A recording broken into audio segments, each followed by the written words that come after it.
ഒരുമിച്ച് കുർബാനയ്ക്ക് പോകണം, സാധിക്കുമ്പോൾ ഒരുമിച്ച് വേദപുസ്തകം വായിക്കണം, ഒരുമിച്ച് ഇതുപോലെ വചനം കേൾക്കാൻ പോകണം. ആത്മീയ സമർപ്പണം വേണം. അതുപോലെ ലൈംഗിക സമർപ്പണം, എന്താണ് സെക്സിന്റെ സമർപ്പണം. ചില ആണുങ്ങളുണ്ട് കല്യാണം കഴിച്ചാലും വിവാഹത്തിൽ ബലാത്സംഗം നടത്തുന്നവരാണ്. എങ്ങനെയുള്ള ആണുങ്ങളാ? എപ്പോഴും പകല് മുഴുവൻ പൂരപ്പാട്ട്, നിന്റെ അപ്പൻ ഓക്കൻ, നിന്റെ ആങ്ങള ഊളൻ, നിന്റെ അനീതിക്ക് വട്ട്, നിന്റെ അമ്മയ്ക്ക് പിച്ച്, നിന്റെ കുടുംബക്കാർക്ക് മുഴുവൻ ഭ്രാന്ത്, പകല് മുഴുവൻ കുറ്റം, രാത്രി പൊന്നേ തേനെ പാലേ വെമ്പേ കൂടെ കിടക്കാൻ കൂടെ പാടി, ഇങ്ങനെ വിളിക്കുന്ന ആണുങ്ങളുണ്ട്. അവൻ യഥാർത്ഥ ഭർത്താവെന്ന് പറയാൻ പറ്റുകയില്ല. ചില ആണുങ്ങളുണ്ട് ഭാര്യയ്ക്ക് ഇഷ്ടമില്ലാത്ത വിധത്തിൽ ബ്ലൂ ഫിലിം കാണാൻ നിർബന്ധിക്കുക, ഇഷ്ടമില്ലാത്ത ശാരീരിക വേഴ്ചയ്ക്ക്, അറപ്പ് ഭാര്യയിലുണ്ടാകുന്ന ശാരീരിക ബന്ധങ്ങൾക്ക് നിർബന്ധിക്കുക. അത് പക്വതയില്ലാത്ത ഭർത്താവാണ്. അന്തസ്സുള്ള ഭർത്താവാണോ ഭാര്യയിൽ ആത്മാഭിമാന ബോധം ഉണർത്തും. എന്നിട്ട് അവർക്ക് തോന്നും ഈ ഭർത്താവിന് എൻ്റെ ശരീരത്തെയും മനസ്സിനെയും ഞാൻ സമർപ്പിക്കണം. അങ്ങനെ ഒരു വൈകാരിക തലം ഭാര്യയിൽ ഉണർത്തുന്നവനാണ് ഭർത്താവ്. ശാരീരിക സമർപ്പണം പോലെ പെണ്ണുങ്ങളുമുണ്ട്. ചില സ്ത്രീകളുടെ ഓർമ്മ 10 or 55 വയസ്സ് കഴിഞ്ഞാൽ പിന്നെ ഭാര്യാഭർത്തൃ ബന്ധം പാടില്ലെന്ന. ഒരു സ്ത്രീ പറഞ്ഞു, അച്ഛാ എനിക്ക് 58 വയസ്സ്, കെട്ടിയവൻ 62 വയസ്സായി അച്ഛാ. ഓ എൻ്റെ അച്ഛ 62 വയസ്സായെന്ന് പറഞ്ഞാലും ഇപ്പോഴും ഒരു തരി ഗുണാമണ ഇടപാടാച്ചാന്ന് പറഞ്ഞു. അപ്പൊ ആ സ്ത്രീയുടെ ഓർമ്മ 62-ാം വയസ്സിൽ ആണുങ്ങളുടെ വികാരങ്ങൾ തീർന്നു പോയെന്ന്. ഇന്ന് കുടുംബദിനത്തിൽ ഓർക്കുക പ്രിയ സഹോദരിമാരെ, ആണുങ്ങൾക്ക് ശാരീരിക ലൈംഗിക വികാരം എത്ര വയസ്സ് വരെ ഉണ്ടെന്ന് ചോദിച്ചാൽ അച്ഛൻ പറയുന്നതാണ് കണക്ക്. ഇങ്ങനെയുള്ള വികാരം ആണുങ്ങളെ സംബന്ധിച്ച് മരിച്ചു കഴിഞ്ഞ് ഒരു 5 മിനിറ്റ് കൂടെ കാണും. ഇത് മനസ്സിലാക്കിയില്ലെങ്കിൽ കുടുംബ ബന്ധങ്ങൾ തകർന്നു പോകുന്ന അറിയുക. ചില സ്ത്രീകളെ കാണാം കണക്ക് പറഞ്ഞാണ് ഭർത്താവിനോട് ബന്ധം. ചില സ്ത്രീകൾ പറയും തിങ്കളാഴ്ച വിശുദ്ധന്മാരുടെ ദിവസം, ചൊവ്വാഴ്ച മോശം ദിവസം, ബുധനാഴ്ച യോസേപ്പിതാവിനുള്ള പ്രത്യേക ദിവസം, വ്യാഴാഴ്ച കാവൽമാലാഖയുടെ ദിവസം, വെള്ളിയാഴ്ച ഉപവാസ ദിവസം, ശനിയാഴ്ച കന്യാമറിയത്തിന്റെ ദിവസം, ഞായറാഴ്ച അവധി ദിവസം. പിന്നെ ഏത് ദിവസമാണ് ഭർത്താവിനുള്ള ദിവസം? ഒരു സ്ഥലത്ത് ഞാൻ പറയും, ഇങ്ങനെ പെണ്ണുങ്ങൾ ദിവസം നോക്കിയാൽ ദിവസം നോക്കാത്ത പെണ്ണുങ്ങളെ തേടി ആണുങ്ങൾ 10 or 150 രൂപയായിട്ട് പോയാൽ ആണുങ്ങളെ പഴിക്കരുത്. അത് കേട്ട പാടൊരു ചേട്ടൻ പറയും എഴുന്നേറ്റിട്ട്, അച്ഛൻ ഏത് കാട്ടിൽ നിന്നാ വരുന്നതെന്ന് ചോദിച്ചു. ഞാൻ പറയാം എന്നാ അച്ഛാന്ന് ചോദിച്ചു. എൻ്റെ അച്ഛ പണ്ടാ 150, ഇപ്പം 300 പറഞ്ഞു. ഇതാണ് കാലം. അപ്പോൾ ലൈംഗിക സമർപ്പണം, 1 സാമ്പത്തിക സമർപ്പണം, 2 ആത്മീയ സമർപ്പണം, 3 ശാരീരിക സമർപ്പണം. സമർപ്പണത്തിന്റെ 3 മേഖലകൾ.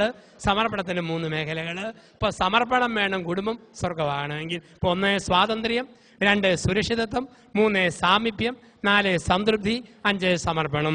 സാമ്പത്തിക സമർപ്പണം, ആത്മീയ സമർപ്പണം, ശാരീരിക സമർപ്പണം. 6 സമാധാനം. കുടുംബത്തെ സ്വർഗമാക്കുന്ന 6ാമത്തെ തൂണാണ് സമാധാനം. കുടുംബത്തെ ദേവാലയമാക്കുന്ന 6ാമത്തെ തൂണ് സമാധാനം.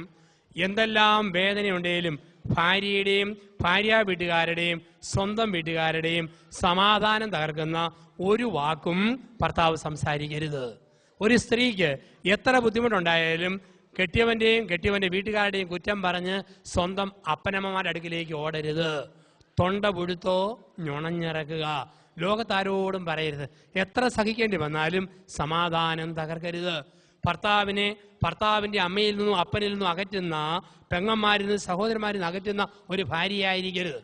ഭാര്യയെ ഒരിക്കലും ഇനി ഭാര്യ വീട്ടുകാരുമായി ഒരു ബന്ധവും വേണ്ടെന്ന് പറഞ്ഞ് മുറിക്കുന്ന ഒരു ഭർത്താവായിരിക്കരുത്. മനസ്സമാധാനം വേണം, കുടുംബസമാധാനം വേണം. കുടുംബത്തിൽ അങ്ങനെയുള്ള അന്തരീക്ഷം നമുക്ക് ആവശ്യമാണ്. ചില പെണ്ണുങ്ങളെയും മറ്റുമൊക്കെ കാണാം, കല്യാണം കഴിഞ്ഞ് വരുമ്പോൾ അമ്മായിമ്മയ്ക്ക് മകൻ്റെ ഭാര്യയോട് പോര്, ചില മരുമകളുമാർക്ക് ഭർത്താവിൻ്റെ അമ്മയോട് പിണക്കം. ചില പെണ്ണുങ്ങൾ കല്യാണം കഴിഞ്ഞ് 6ാം മാസം നമ്മുടെയൊക്കെ നാട്ടിൽ പുതച്ചു മൂടി കിടക്കും. രാത്രി 11-ന് ഭർത്താവിൻ്റെ ചെവി ചെന്ന് തവള കാറാൻ തുടങ്ങും. നിങ്ങളൊക്കെ നമ്മുടെ നാട്ടിൽ വരുമ്പോൾ മഴ പെയ്യുമ്പോൾ തവള കാർന്ന് കേട്ടിട്ടുണ്ട്. എങ്ങനെയാ തവള കാറുക? മേക്രോ മേക്രോ ക്രോ മേക്രോ മേക്രോ ക്രോ, ഇങ്ങനെയാണ് തവള കാറുക. ചില പെണ്ണുങ്ങൾ കല്യാണം കഴിഞ്ഞ് 6ാം മാസം ഭർത്താവിന് ചെവി ചെന്ന് തവള കാറും. എന്താ കാറുക? ചേട്ട വേറെ പാം, മാറിപ്പാം, ഇപ്പം പാം, മേക്രോ മേക്രോ ക്രോ. എന്തോ ഒരു കാര്യം കുടുംബത്തില്. ഇവിടെയാണ് സമാധാനം തകർക്കുന്ന ഒരു ഭാര്യയാകരുത്, സമാധാനം തകർക്കുന്ന ഒരു ഭർത്താവായിരിക്കരുത്. കുടുംബത്തിൽ സമാധാനം വേണം. ചിന്തകളെ അവസാനിപ്പിക്കാൻ സമയം കഴിഞ്ഞതുകൊണ്ട് 7ാമത് കുടുംബത്തെ സ്വർഗമാക്കുന്ന, ദേവാലയമാക്കുന്ന അവസാനത്തെ തൂണാണ് കുടുംബത്തിൽ സ്നേഹം. ഏറ്റവും പ്രധാനപ്പെട്ടതാണ് സ്നേഹം. അതുകൊണ്ടാണ് പൗലോസ്ലീഹ പറയുക എഫേസ്യസ് ലേഖനം 5-ാം അധ്യായത്തിൽ, ഭാര്യമാരെ ഭർത്താക്കന്മാരെ സ്നേഹിക്കുവിൻ, ഭർത്താക്കന്മാരെ ഭാര്യമാരെ നിങ്ങൾ സ്നേഹിക്കുവിൻ. ഈ സ്നേഹം ഉള്ളി വെച്ചാൽ പോലെ പ്രകടിപ്പിക്കണം. ചില ആണുങ്ങൾക്ക് ഒരു ഓർമ്മയുണ്ട്, സ്നേഹം കാണിച്ച പെങ്കോന്തനാന്ന് വിളിക്കും. അതുകൊണ്ട് മുഖം വീർപ്പിച്ചിരിക്കുന്ന മിടുക്ക് ഒരിക്കലും കരുതിയേക്കരുത്. ഒരു തള്ള പറഞ്ഞു, എൻ്റെ അച്ഛൻ എനിക്കൊരു മോൻ, ആ മോന് 5 ഭാഷ അറിയാം. മലയാളം, തമിഴ്, കന്നഡ, ഹിന്ദി, ഇംഗ്ലീഷ്, 5 ഭാഷ. പക്ഷെ ഒരു കുഴപ്പമുണ്ട്, അവന് ഊമനാ, വർത്താനം പറയില്ല. 5 ഭാഷയിൽ ഊമനായ പിന്നെ കാര്യമുണ്ടോ? ഒരിക്കൽ ദമ്പതിമാരെ ധ്യാനിപ്പിച്ചപ്പോൾ ഒരു സ്ത്രീ പറഞ്ഞു, അച്ഛാ എൻ്റെ കെട്ടിയവൻ എന്നോടല്ല ഇഷ്ടം, അദ്ദേഹം 25 ഏക്കർ റബ്ബർ തോട്ടത്തെയും ഒരു മാരുതിക്കാരനെയാണ് കെട്ടിയിരിക്കുന്നത്, എൻ്റെ കൂടെ മാസത്തിൽ 2 ദിവസം പോലും താമസിക്കുകയില്ല. ഞാൻ പറഞ്ഞു, പൊന്നു മനുഷ്യ, ഭാര്യയ്ക്ക് ഇങ്ങനെ പരാതിയുണ്ട്, അല്പമൊക്കെ ശ്രദ്ധ കൊടുക്കേണ്ട. ഉടനെ അവൻ പറഞ്ഞു, പൊട്ടി, അവൾക്കല്ല വിവരമുണ്ടോ അച്ഛാ, അവൾക്ക് എന്നാത്തിൻ്റെ കുറവാച്ചാ? 10 ഷീറ്റ് അവളുടെ പേരിൽ, ഒരു അംബാസഡർ കാറ്, സമർത്ഥനായൊരു ഡ്രൈവർ, ഒരു കുറവും ഞാൻ വരുത്തിയിട്ടില്ല. ഞാൻ പറഞ്ഞു, അതാ കുറവ്, ഡ്രൈവർ പോരാ, നീ തന്നെ വീട്ടിൽ വേണം, ഇതാണ് പ്രശ്നമെന്ന് പറയാ. അപ്പോൾ കുടുംബത്തിൽ ഈ സ്നേഹം കൊടുക്കാൻ പഠിക്കണം. സ്നേഹത്തിന്റെ ബാലപാഠങ്ങൾ കൊടുക്കാൻ പഠിക്കുക. ഓർത്ത് നോക്കിക്കേ, സ്നേഹിക്കുന്ന ഭർത്താവുണ്ടോ ഭാര്യ ഏത് കുരിശും ചുമക്കും. സ്നേഹിക്കുന്ന ഭാര്യയുണ്ടോ ഭർത്താവ് ഏത് ഭാരവും എടുക്കും. ഒന്ന് ഓർത്ത് നോക്കുക, സ്നേഹിക്കുന്ന ഭാര്യ ഭർത്താക്കന്മാര് 5 മൈൽ നടന്നാലും തോന്നും 500 മീറ്ററേ ആയിട്ടുള്ളൂ. ഉരുമി സ്നേഹത്തിൽ പോകുമ്പം ഏത് മലയാറ്റൂർ മല കയറിയാലും തോന്നും, ഏത് കുന്ന് കയറിയാലും തോന്നും അല്പം പോലും കയറിയിട്ടില്ല, ഒരുമിച്ചാ പോക്ക്. ഏത് പാവയ്ക്കാ തിന്നാലും കയ്പില്ല, ഏത് പുളി കടിച്ചാലും പുളിപ്പില്ല, ഒരു പ്രശ്നവും ഇല്ല. 25-ാം വയസ്സിൽ ഒരു സ്ത്രീ മോനെ പ്രസവിച്ചു. മോൻ ഇങ്ങനെ വളർന്നു വന്നപ്പോൾ അപ്പം മരിച്ചു. അമ്മ മോനെ വളർത്തി, എരുമയും പശുവിനെയും വളർത്തി. ഇഷ്ടം പോലെ ഈ പശുവിനും എരുമയ്ക്കും പരുത്തിക്കുരു പുഴുങ്ങി കൊടുത്തു, ഓക്കെ കലക്കി കൊടുത്തു, പിണ്ണാക്ക് കുഴച്ച് കൊടുത്തു, തവിട് അടിച്ചു കൊടുത്തു, ഇഷ്ടംപോലെ പാല് വിറ്റ് കാശുണ്ടാക്കി. ഈ മോൻ ഇങ്ങനെ വളർന്നു വന്നു. അവൻ്റെ സകലമാന തുണിയും തള്ള അലക്കി കൊടുക്കും. അവൻ്റെ 25-ാം വയസ്സിൽ അമ്മ ഇവനെ കൊണ്ട് പെണ്ണ് കെട്ടിച്ചു. മിടുക്കി പെണ്ണ്, മാലാക പെണ്ണ്. അവള് വന്നിട്ടും അവിടെ സകലമാന തുണിയും തള്ള തന്നെ അലക്കി കൊടുക്കും, ഒരു പണിയും ചെയ്യേണ്ട. ഈ പരുത്തിക്കുരു പുഴുങ്ങിയത് പശുവിൻ്റെ അടുത്ത് കൊടുത്തോണം, ചോറും കറിയും വിളമ്പി കൊണ്ടുപോകണം, ഒന്നും ചെയ്യേണ്ട. ഇവനോ അമ്മ ഇഷ്ടം പോലെ പണം ഉണ്ടാക്കുക, പൈസ കൊണ്ട് ചെന്ന് സാധനം മേടിച്ചു കൊടുത്താൽ മതി. പക്ഷെ 6 മാസമായിട്ടും ഇവക്ക് ഒരാഗ്രഹം നടക്കുന്നില്ല. മുട്ടി ഒരുമിച്ചിരുന്ന് ഒരു വാ ചോറുണ്ണണം. ഇവനൊരാഗ്രഹം ഒരു ഉരുള ഉരുട്ടി ഇവിടെ വായി കൊടുക്കണം, അവക്കൊരാഗ്രഹം ഇവന്റെ വായി കൊടുക്കണം. ഇങ്ങനെ അടുത്തിരിക്കുമ്പോൾ തള്ള നടുക്കോട് കയറിയിരിക്കും, ഉരുള തന്നെ പോവും, വാ മാറിപ്പോവും, പിന്നെ എങ്ങനെ കൊടുക്കാനാ? അങ്ങനെ 6 മാസം കഴിഞ്ഞ് ഒരു ദിവസം ഇവൻ 6 മണിക്ക് അങ്ങാടി സാധനം മേടിക്കാൻ പോയി. തള്ള പശുവിനുള്ള പരുത്തിക്കുരു പുഴുങ്ങി വെച്ചു, ഓക്കെ കലക്കി വെച്ചു, പിണ്ണാക്ക് ചേർത്ത് വെച്ചു, ചോറും കറിയും തയ്യാറാക്കി വെച്ചു. അപ്പം തള്ള പറഞ്ഞു, മോളെ ഇത് നീ വിളമ്പി എടുത്തോണം കേട്ടോ എന്ന്. പെട്ടെന്ന് തള്ളയ്ക്ക് ഒരു തലകറക്കവും തൊണ്ടയ്ക്ക് വേദനയും. തള്ള പറഞ്ഞു, എൻ്റെ തല കറങ്ങുന്നു, തൊണ്ടയ്ക്ക് വേദന, കാലുറയ്ക്കുന്നില്ല, കിടക്കാൻ പോവാ. അവൾ പറഞ്ഞു, അമ്മയ്ക്ക് വിളമ്പി തന്നിട്ട് കിടന്നാൽ പോരെ. എങ്ങനെ വിളമ്പാനാടി, കാലുറയ്ക്കുന്നില്ല. അവൻ വരുമ്പം പശുവിനുള്ള പരുത്തിക്കുരു പിടി എടുത്തു കൊടുത്തോണം, ചോറും കറിയും വിളമ്പി കൊണ്ടുപോകണം, ഞാൻ കിടക്കാൻ പോവാ. തള്ള മുറിക്കകത്ത് കയറി മുറി പൂട്ടി. ഇവള് സന്തോഷം കൊണ്ട് ചാട്ടം ചാടിയിട്ട് പെരയുടെ ഓടും തള്ളിക്കൊണ്ടാണ് പെണ്ണ് പൊങ്ങിപ്പോയത്. ഇന്ന് മുട്ടിയിരുന്ന് ഉണ്ണാവല്ലോ. പെട്ടെന്ന് കരണ്ട് പോയി, മഴ തുള്ളാൻ തുടങ്ങി. 7:15 ഭർത്താവ് 2 പാക്കറ്റ് ചെറിയ മെഴുകുതിരി ആയിട്ട് വന്നു. അവള് പറഞ്ഞു, ചേട്ടാ അമ്മയ്ക്ക് തലകറക്കം, തൊണ്ടയ്ക്ക് വേദന, നമുക്ക് മുട്ടി ഒരുമി ഒന്ന് ഉണ്ണണം. ഇവരെന്ത് ചെയ്തു, 2 ചെറിയ മെഴുകുതിരി മേശപ്പുറത്ത് കത്തിച്ച് വെച്ചു. മെഴുകുതിരി കത്തിച്ച് പുറത്ത് ചെന്ന് 2 മാങ്ങ തല്ലി താഴെയിട്ടു, തേങ്ങ ഉടച്ചു, മുളക്, ഉള്ളി, തേങ്ങ, ഈ മാങ്ങ ഇതെല്ലാം കൂടെ നല്ല ചമ്മന്തി ഉണ്ടാക്കി പാത്രത്തിൽ നിരത്തി വെച്ചു. മേശപ്പുറത്ത് എടുത്തു വെച്ചു. 1 കുടം വെള്ളം കൊണ്ടുവന്ന് വെച്ചു. 2 ഗ്ലാസ് അടുപ്പിച്ച് വെച്ചു.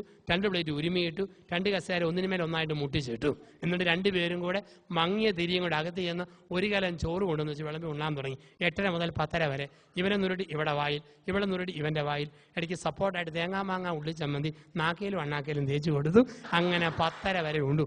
10:30 ആയപ്പോൾ അവസാനത്തെ ചോറും തീർന്നു, അവസാനത്തെ ചമ്മന്തി തീർന്നു, അവസാനത്തുള്ള വെള്ളവും തീർന്നു. കൈ നീട്ടി പഠിച്ച് നക്കി ഏമ്പക്കവും വിട്ട് ഇവർ എഴുന്നേറ്റ് പോകുമ്പോൾ ഈ മരുമോള് പ്രാർത്ഥിച്ചു, ദൈവമേ അമ്മായിയമ്മ മരിച്ചില്ലേലും തൊണ്ടയ്ക്ക് വേദന 1 മാസക്കാലം തുടരണേ. തള്ള സുഖമായിട്ട് കിടന്നുറങ്ങി. രാവിലെ നല്ല കതിനാക്കുറ്റി പോലെ തള്ള ചെയ്താ പൊങ്ങി വരുന്നു. അമ്മയ്ക്ക് ഏറ്റവും ഇഷ്ടപ്പെട്ട സാധനമാണ് പഴയ കഞ്ഞിക്കകത്ത് മോര് ഒഴിച്ച് മുളകും ഞെരടി കരിവേപ്പിലയും തിരുമ്മി കഴിക്കാൻ. തള്ള ചോദിച്ചു, പഴയം ചോറുണ്ടോ ഓടി? എൻ്റെ അമ്മ മുഴുവൻ തീർന്നു. എന്നാ വട്ടിവയറാടി, 1 കരം ചോറ് മൊത്തം തീർന്നു. എൻ്റെ അമ്മ മുട്ടി ഉരുമി ഉണ്ടപ്പം തീർന്നെന്ന് പറഞ്ഞാൽ മതിയല്ലോ. എന്നാ നീ പോയി കുറെ ഉണക്ക ഓല കൊണ്ടുവരാൻ പറഞ്ഞു. ചൂട്ട് അടുപ്പി തീ കത്തിക്കാൻ വേണ്ടി, കാപ്പി അനത്താൻ വേണ്ടി. ഇവിടെ ഉണങ്ങിയ ഓല പെറുക്കാൻ പോയപ്പോഴത്തേക്കുണ്ട് 20 മിനിറ്റ് കഴിഞ്ഞ് ഓല കൊണ്ടുപോയിട്ടു. തള്ള പറഞ്ഞു, എന്ന് മുതലാടി നീ എന്നോട് നുണ പറയാൻ തുടങ്ങി? എന്നാ അമ്മേ നീലടി പറഞ്ഞ മുഴുവൻ തീർന്നു? അതെ. എവിടെ ആടി? മുഴുവൻ തീർന്നു. ഇങ്ങോട്ട് വാടി. ചോറും കലത്തിന് മൂടച്ചട്ടി പൊക്കിയപ്പം 1 കലം ചോറ് അതുപോലെ ഇരിക്കുന്നു. തലേ രാത്രി സ്നേഹത്തിന്റെ തിരതള്ളലിൽ ഈ തേങ്ങാ മാങ്ങ ചമ്മന്തി കൂട്ടി കഴിച്ചു തീർത്തതാ. പക്ഷെ എന്നാ പറ്റി, മുട്ടി ഉരുമി മങ്ങിയ വെട്ടത്തിൽ വിളമ്പിയത് അറിഞ്ഞില്ല, കലം മാറിപ്പോയി. പശുവിന് കൊടുക്കാൻ പുഴുങ്ങി വെച്ച പരുത്തിക്കുരുവിന്റെ കലവാ കോരി വിളമ്പിയതും ഉരുട്ടി ഉണ്ണുന്നതും അടിച്ചകത്തോട്ടാക്കുന്നതും. അതുകൊണ്ടാണ് പറയുക, ദമ്പതിമാരെ നിങ്ങൾ പരസ്പരം സ്നേഹിക്കും. സ്നേഹം ഉള്ളിടത്ത് രുചിഭേദം അറിയുകയില്ല, ഭാരം അറിയില്ല, കുരിശറിയില്ല, ഒന്നും അറിയില്ല. അവിടെയാണ് പറയുക, ഭാര്യ ഭർത്താവിനെ സ്നേഹിക്കണം, ഭർത്താവ് ഭാര്യയെ സ്നേഹിക്കണം. അങ്ങനെ സ്നേഹിക്കുന്ന ഒരു കുടുംബമായിട്ട് മാറുവാൻ ദൈവമായ കർത്താവ് നമ്മളെ വിളിക്കുന്നു. അതിന് നമ്മൾ കേട്ട ഈ ചിന്തകൾ 2009 ഒക്ടോബർ മാസമൊക്കെ അവസാനിച്ച് വരുന്ന ദിവസങ്ങളിൽ നമ്മൾ കേട്ട ചിന്തകൾ അനുഗ്രഹിക്കട്ടെ. നമ്മൾ സമർപ്പണ പ്രാർത്ഥനയിലൂടെ നമ്മുടെ ചിന്തകളെ ദൈവതിരുസന്നിധിയിലേക്ക് നമ്മൾ കൊടുക്കുന്നു. ദൈവാനുഗ്രഹം യാചിച്ചുകൊണ്ട് പ്രാർത്ഥനാ ശുശ്രൂഷയിലേക്ക് നമുക്ക് കടന്നു വരാം. നമ്മളെല്ലാവരെയും കുടുംബങ്ങളെയും ദൈവകരങ്ങളിൽ കൊടുക്കാം. സകല അനുഗ്രഹവും നല്ല ദൈവം നമ്മുടെ കുടുംബത്തിൻ്റെ മേൽ സമൃദ്ധമായി വർഷിക്കട്ടെ.